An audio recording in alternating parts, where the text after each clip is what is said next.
Well, we all start fish keeping as a beginner, right? Well, this video is be very fun because there are 5 things that fish keepers are rarely told.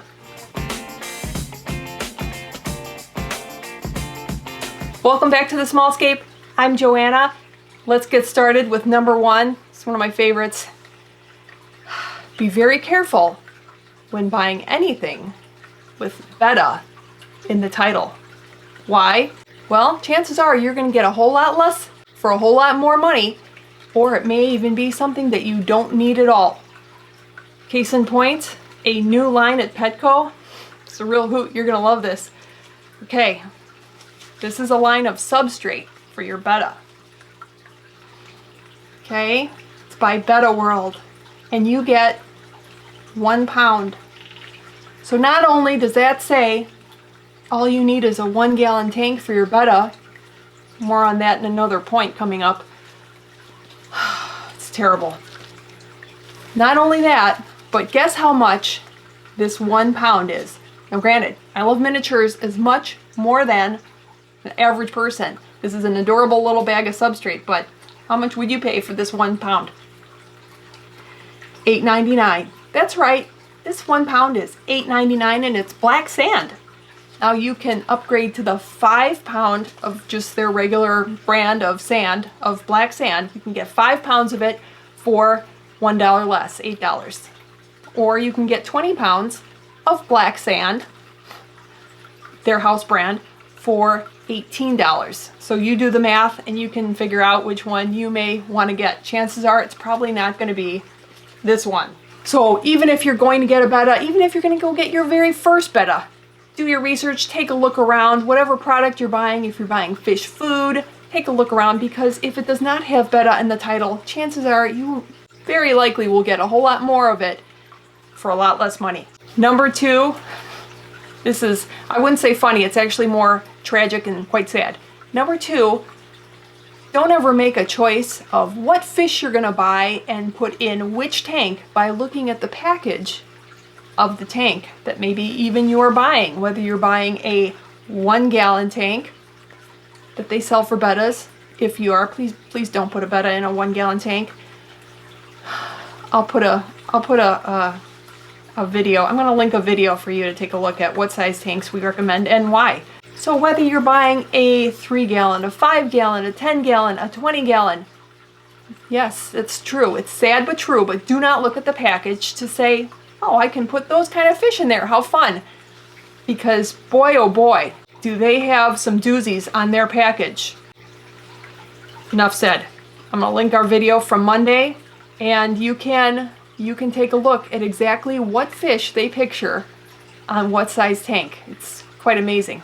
Number 3, let me know whether or not you've ever thought of this, or if somebody actually told you, or you just didn't give any thought to it whatsoever. Number 3, I think people should be aware of this. When you are buying substrate, whether it be sand, gravel, rocks, when you're looking at it in the store and you really like the color of it, just keep in mind that's not going to be the color of it when you put it in your tank and it gets wet.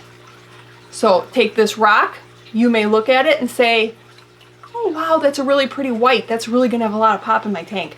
Well, not when it gets wet, because that's the color it will be when you put it in your tank. Same thing with a rock like this. You may really love the light color. No, it won't be that color in your tank. It will be this color. So just keep it in mind if you are trying to maybe match something with your decor or existing substrate. You're getting new rocks and you want them to coordinate, especially if you are looking at a light color kind of scheme. Keep that in mind. Your rocks will get darker when they get wet in your tank. That's why I love at our local fish store when they have a pond, because one of my favorite local fish stores, they do have all their rocks supplied right by the pond. And every time I go in there, the person says, oh, feel free to put them in the pond, see what color they're going to be. That's a great tip. Speaking of salespeople, number 4, it's best to do your research before you set foot in a fish store of what fish you want in what size tank. Do your research to make sure you are getting the appropriate mix of fish, putting them in the right tank, size, you're getting the right quantity.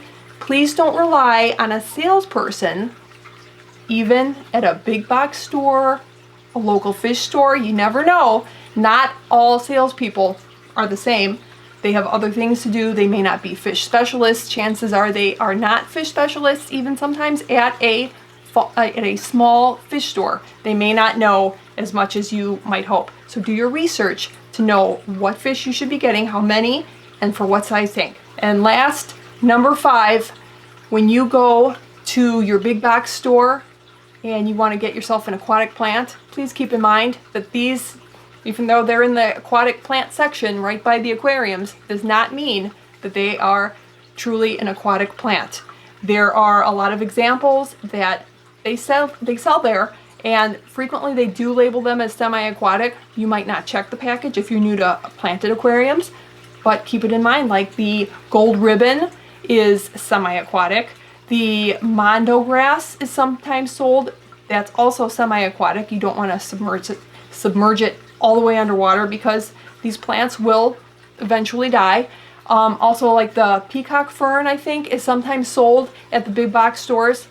And so just also do your research before you go and get some aquatic plants for your aquarium, and make sure that they are submersible and they're going to do well in your aquarium. Also keep in mind that not all plants go with all fish, and some of your fish will eat your plants. So also research that as well.